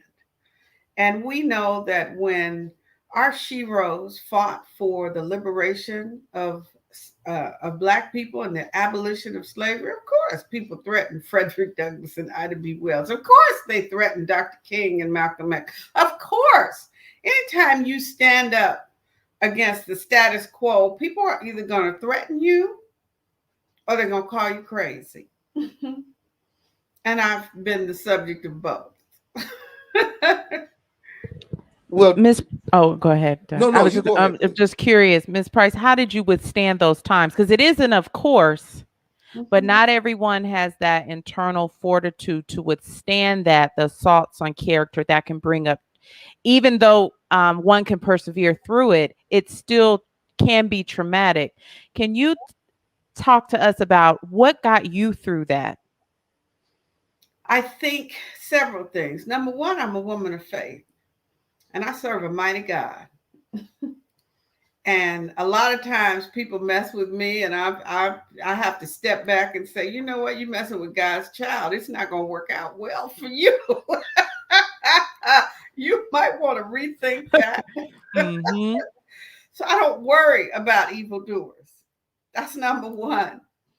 Number two, because of the things I went through as a young girl, being in foster care at 13, being incarcerated and being a throwaway kid and walking away from foster care when I was 16, I've been standing on my own 2 feet and walking on my own path since I was 16 years old. And that gives you a fortitude to say, you know, if I'm going to make it, I'm going to make it on my own. And I don't have to be, I can't be intimidated. And then, you know, being able to be successful as someone who could go to Yale and compete and graduate and, you know, have a good career as a lawyer, have a good education, and understand that I have a purpose in life and that I've been blessed. That means I'm not easily intimidated. Woo, we're talking about the confidence, the mental toughness, and the understanding that the things we go through in youth, we can use that as motivation, but also giving us some strengths to encounter future hurdles. And I can see that you are deeply planted, Ms. Price. I'm just going to segue quickly to, we want to acknowledge our sponsor, then get back to this really rich discussion. So again, Mr. Donnie Glover, your platform, thank you so much for us being able to bring these giants to our audience to share their nuggets of wisdom. So we want to thank Mr. Donnie Glover of blackusa.news and bemorenews.com. And also for our California listeners, as you know, the ballots, please, have you voted? Because again, this is something our ancestors fought for, but we want to remind you to please vote and mail your ballots for the CA governor recall of Gavin Newsom. Don't waste your opportunity to vote. Doug, I'm going to segue back to you to fire off questions. Thank you again, Ms. Price. I'm really taking some notes. Well, let me just be clear. 30 seconds. After my loss of my business, moving back in the basement of my parents' home, mom's home, I thank you, Pamela, my friend, my colleague, my sister, for helping me to recapture what was taken from me. You, John Scott, Liza DeFree, and Bill Cohen. And I don't know if you know, Bill Cohen had just asked me to go to Lyon, France next year to talk on an international level my challenge, conquer, and win over the big billionaire machine. So thank you for all that you do, all that you did to help me achieve that. and make me a stronger, more powerful advocate for people who look like who's on the screen here. Mm-hmm. Now, let's get back into this. Mm-hmm. Let's continue our discussion on ethics and alleged misdealings in the district attorney's office with our guest today, Miss Pamela Price, Esquire. Mm-hmm. Can you elaborate on the actual legally filed complaint and your reasons for filing for our audience to hear your side of the story? Sure. I mean, I've spoken a little bit, but earlier, but it really is about being a drum major for justice. That is my role. That's how I see the district attorney's office, is that I've been, as a civil rights lawyer, I've been a drum major for justice. And as a district attorney, I will see myself and conduct myself as a minister of justice. And that means I can't engage in illegal conduct, and I can't have my top people or my staff or anyone engaging in misconduct in my office or breaking the law. And so when we found out about this, like I say, I got an elections attorney who understands what the rules are, who has the experience of representing public agencies, who has the experience of being on an ethics commission and representing folks before the FPPC and helping to resolve issues that come up under our political laws. And he agreed, or he advised me, that this is very, very serious, that it's very uncommon. Most government agencies receive ethics training. And when they receive ethics training, they're told you cannot use our government resources, your position, to engage in political activities, and certainly not to influence an election, which is what happened here, that they were recruiting for volunteers, that they were surveilling our campaign and reporting to the district attorney our activities. And then most significantly, that they were collaborating with the police officers associations that came here in 2018 to oppose my race. And they published and distributed hit pieces all over the place, and with the assistance of the DAs. I gotta ask this question because you and I spoke about this the other day. Back when we were running your successful campaign that would have won, mm-hmm. we started something called the barbershop. Can you elaborate on that a little bit, and how the DA in the emails, not what we're talking about, in the emails that you have, can you elaborate on that a little bit, please? Thank you. Sure. Yeah, we definitely did not start the barbershop. We went to the barbershops because we saw that this effort was being put out there as something, an effort to improve relationships between the community and law enforcement. And obviously we support that, and we wanted to see, well, is this a genuine effort? And what is the opportunity for the community's voice to be heard? And so we went to multiple barbershops. There was these events that they said, these are the barbershop conversations. So we went. And I will say, clearly we were not welcomed. We were sort of taught, they couldn't exclude us, but I was never asked to participate, even though it was clear that I and many of my supporters, you and other people, we were all there, and we were basically treated as if we weren't supposed to be there. And as opposed to people like the district attorney, John Burris was at one with the district attorney. And these folks were, having the conversation amongst themselves. And I was there where the community people were very upset, and their voices were pretty much being, downplayed and excluded. And there was no real resolution. And what we found in the emails was that the people who were in the barbershop, that coalition, that they were collaborating with the district attorney to get Nancy O'Malley reelected. And that was shocking to see that this group that was supposed to be for the community and with a genuine purpose to benefit the community was somehow being subverted and diverted to work on the DA's campaign. That was shocking.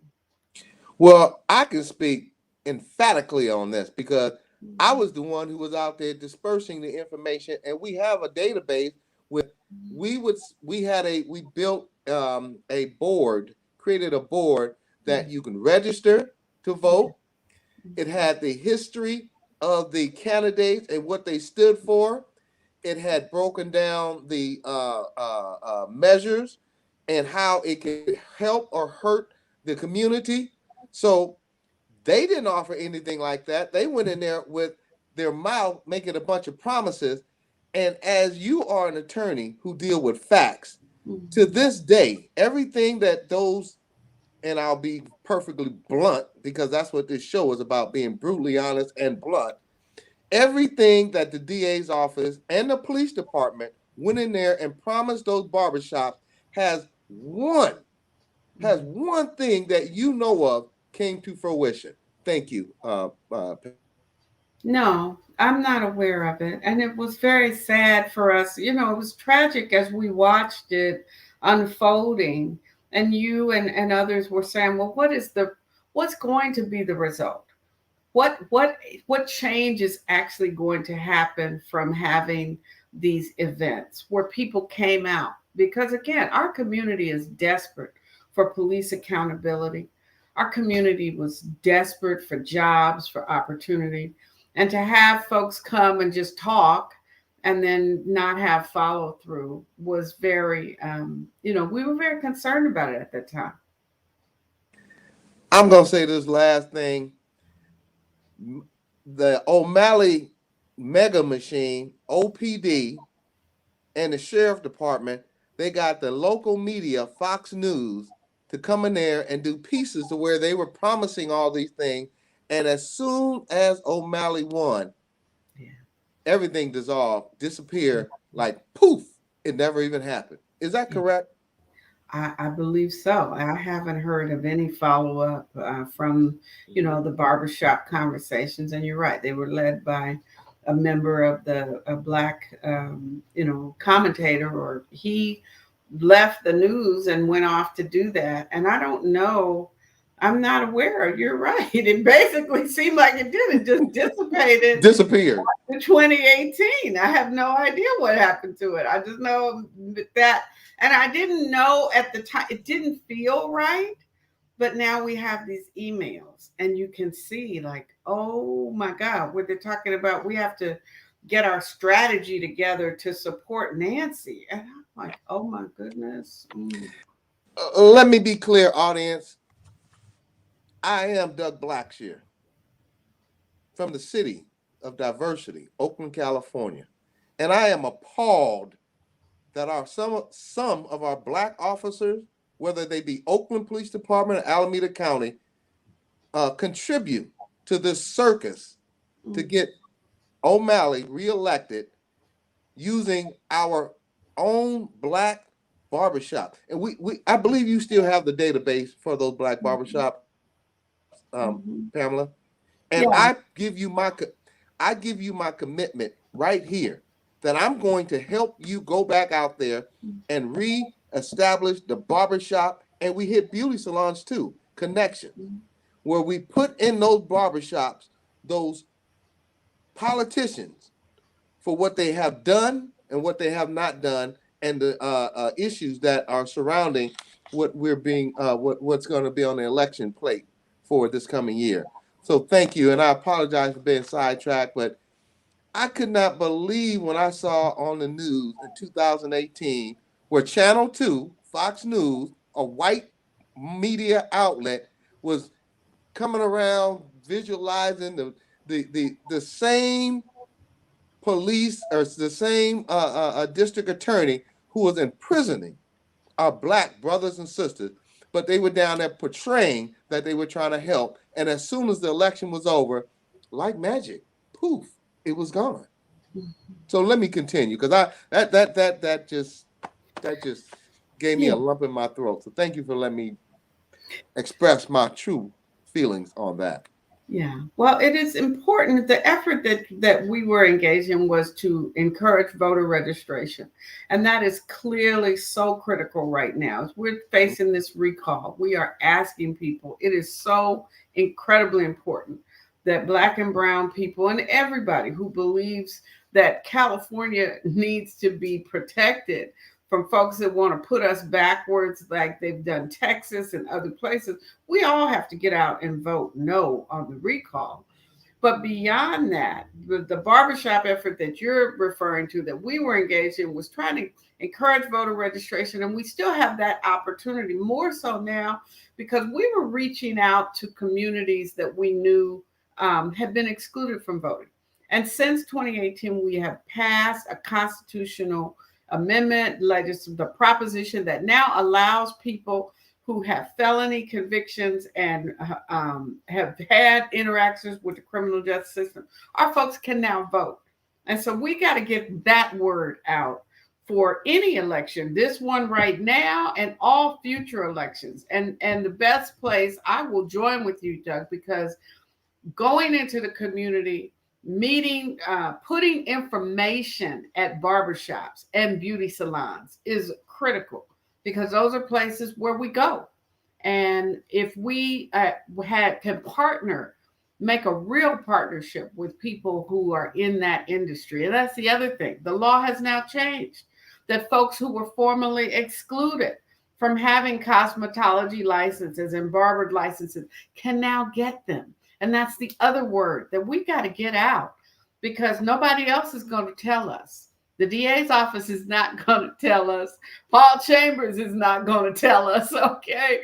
We got to tell our own communities. And it's across Alameda County that folks need to come out and vote and know that just because you've been to prison or you have a conviction, we've gotten rid of that.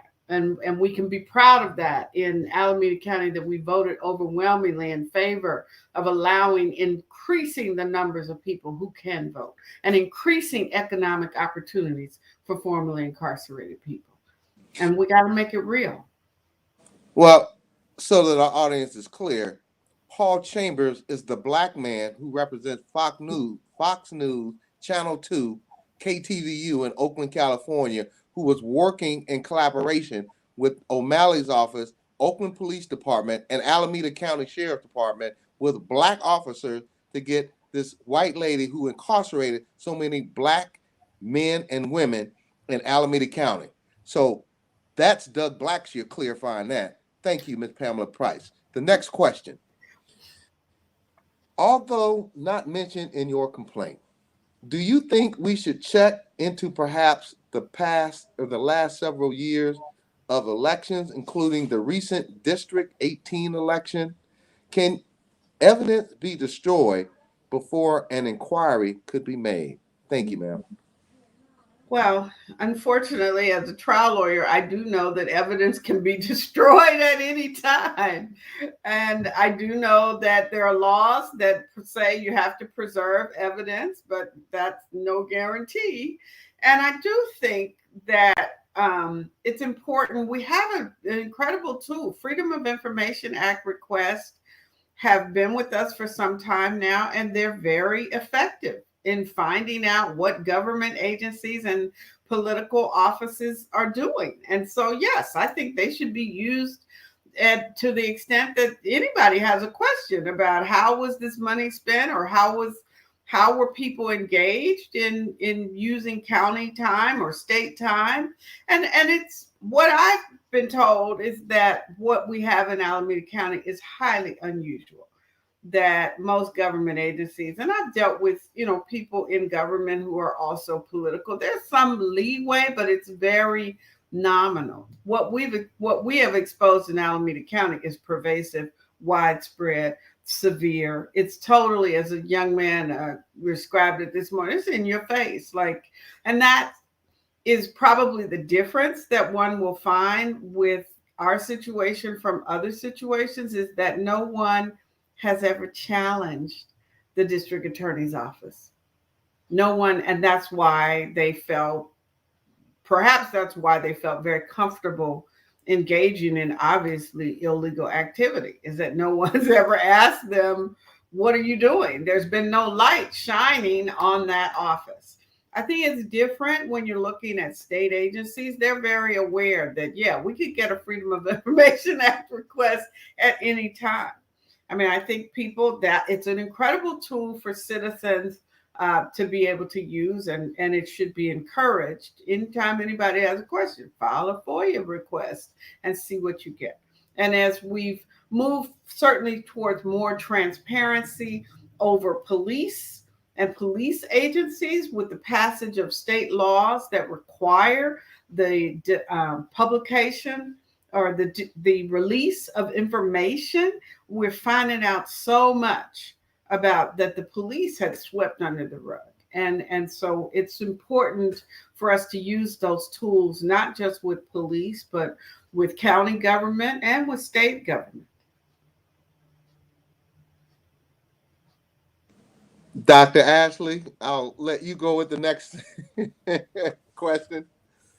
Again, I have Ms. Price the privilege of asking the next two questions. The first question is, you've mentioned, in a theme throughout tonight's episode has been in speaking up, whistleblowing of, uncovering injustice, and actually, again, then making, concerted efforts, to bring things to the light. Can you share with our listeners some empowering words for someone who maybe is on the job or in a position where they notice something isn't right? They feel that thing in their gut, and they're kind of deliberating about next steps. Like, how do you count the cost? What are some things that our listeners can do in those situations? Yeah. Certainly, I've represented a number of whistleblowers over my career, and it's never easy. And you always have to count the cost, because the cost can be severe. Most institutions, be they public or private, when you blow the whistle, there's retaliation.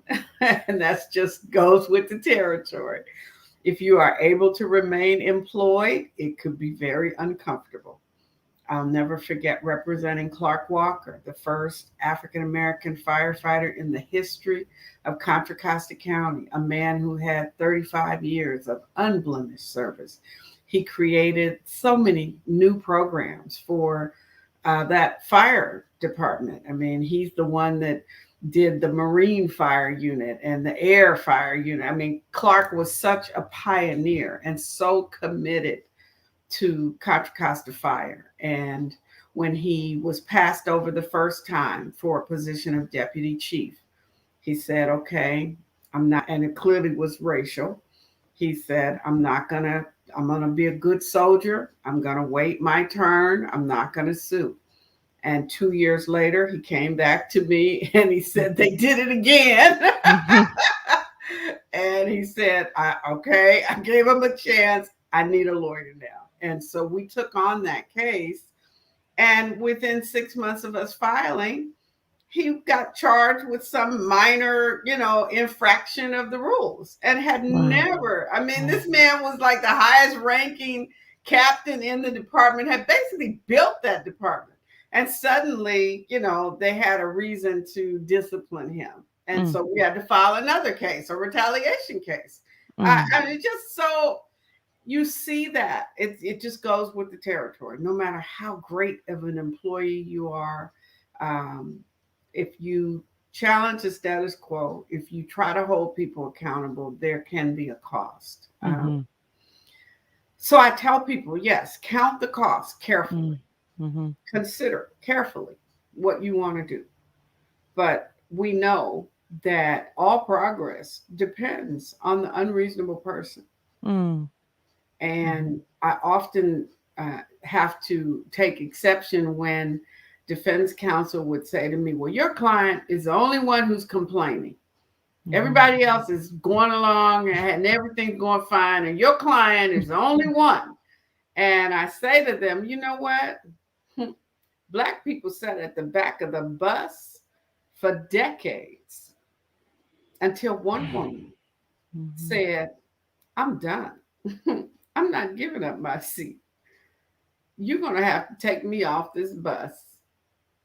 And because of that one act of courage, which she was supported by the community, and she knew it, but it took that one act of courage that changed this whole country. And so you as an individual, if you know something is wrong, it's on you, you better say something. Count the cost, protect yourself, get some support, because you're going to need it to fight any fight. You're going to need, whether it's your family, your community, your coworkers. Don't count on your coworkers though,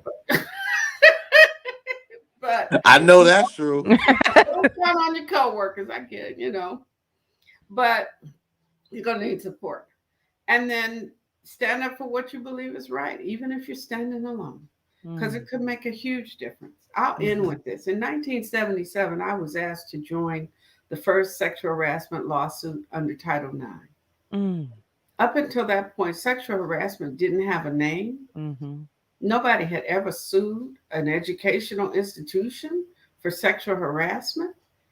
And it was unheard of. I mean, there was no precedent. We were making it up as we went along, truly. But we changed the world. We changed the world.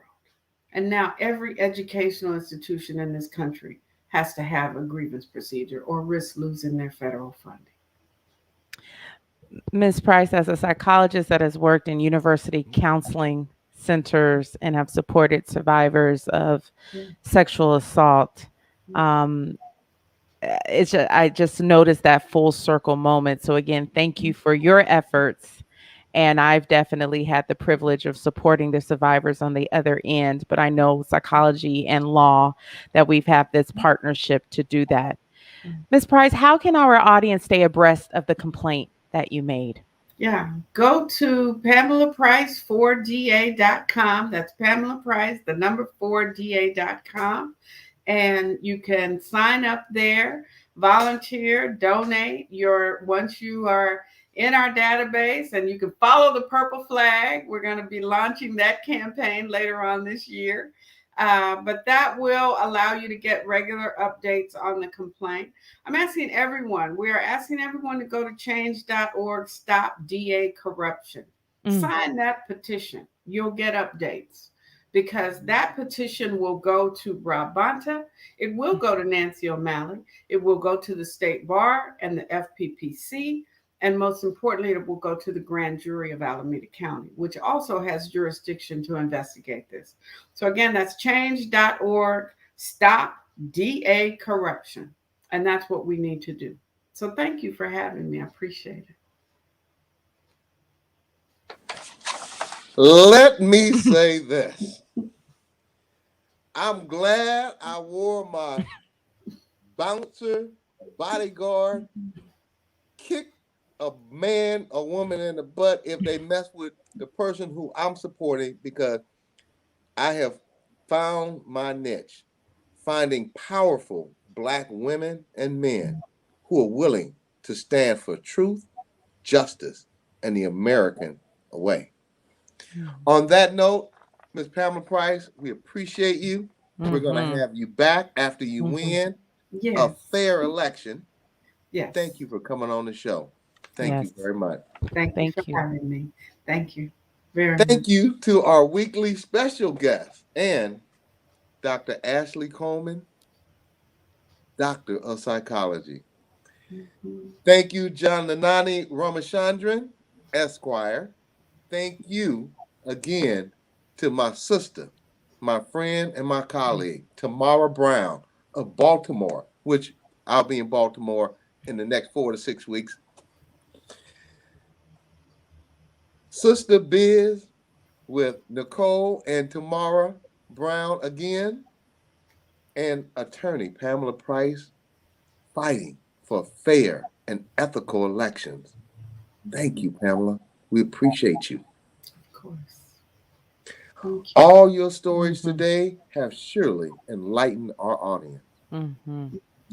A special shout out to Donnie Glover and current sponsor, Magnolia Engineering and Construction.